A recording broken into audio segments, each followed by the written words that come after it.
دي سلسلة، ولا مش أي سلسلة، دي سلسلة كبداكي حكاية فري ستايل. السلسلة اللي هتكون من غير سكريبت ولا مونتاج ولا أي حاجة، يا دوب كبداكي حكاية قال يلا بينا أكشن، ووجهة نظره هي دي. افتكر وأنت صغير اتشطفت بجد والله يعني؟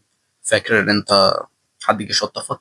بص، عشان عارف إن أنت بتحب البرين روت، فهسيب لك فيديو شغال جنبي كده ونحكي القصة بتاعتنا النهاردة بطريقة الحاج العسلية اللي أنا عامله بجد. تفتكر أنت كم مرة اتشطفت فيها في حياتك؟ تعالى كده نعد مع بعض. هنقول مثلا إن أنت عندك 10 سنين ومحتاجين دلوقتي نتشطف. إيه أول حاجة أنت هتيجي في بالك بالظبط؟ إن أنت تقول لوالدك أو لوالدتك، لا بلاش والدك، يعني حاسسها تبقى حاجة غريبة فشخ أصلا. سوري، اسف، ما ينفعش اقول فشخ. حاسسها حاجه غريبه قوي اللي انت تطلب من والدك انه يشطفك، مش عارف ليه يعني الصراحه، بس حاسسها شيء مريب جدا يعني. حاسس ما اعرفش، حاسس ان انا ممكن مثلا انا كولد ان انا اطلب من بابايا يجي يشطفني. حاسسها مش هكون راجل في نظره او حاجه من كده يعني.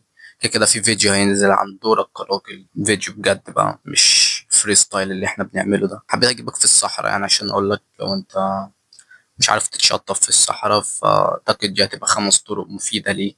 إن أنت مثلا تجيب رمل. ما جربتش شعور الرمل الصراحة، تصدق يعني بجد ما جربتش شعور إن أنت تتشطف برمل قبل كده. ما أعرفش، حاسس اللي هو موضوع غريب، بس في نفس الوقت حاسه موضوع يعني أوكي ينفع يعني، فاهم؟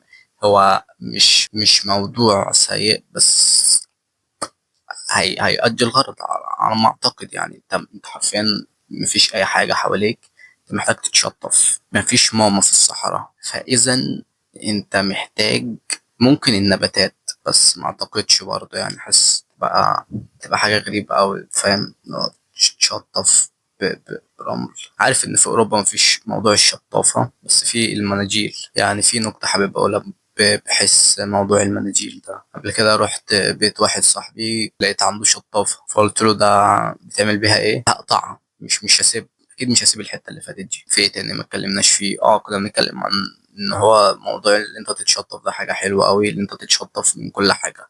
والتشطيف معناه اللي انت بتتشطف او عكس، والتشطيف وعكس الاستحمام. الاستحمام اللي انت بتستحمى كلك عن بعضك. اما التشطيف انت بتتشطف عشان يعني تكون مثلا عملت حاجه، هي الحاجه مثلا تكون ضربت طفل. معرفش ليه انا غضبان والله، بس هي حواجبي حرفيا بتتكلم يعني، انا معرفش الصراحه. بس فزي ما احنا كنا بنقول يعني، الصراحه لعبه صابوي عجباني اوي يعني الصراحه.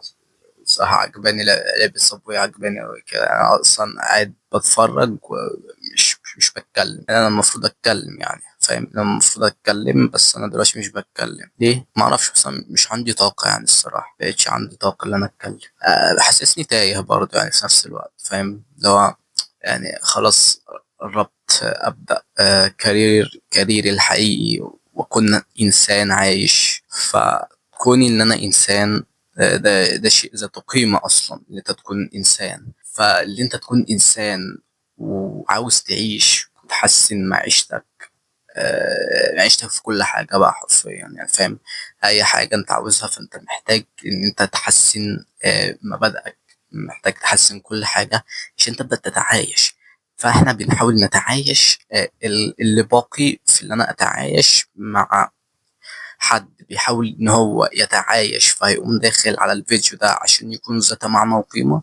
فهيلاقيني بتكلم في كلام دقيق وعلمي قوي. حد يقول انت كلامك فيلسوف قوي يعني، انت ايه جايب الكلام ده من اني موقع؟ بس ده كان كل اللي عندنا النهارده. اتمنى ان انت تتشطف وتعمل لايك وتشترك في القناة. بس سلام عليكم.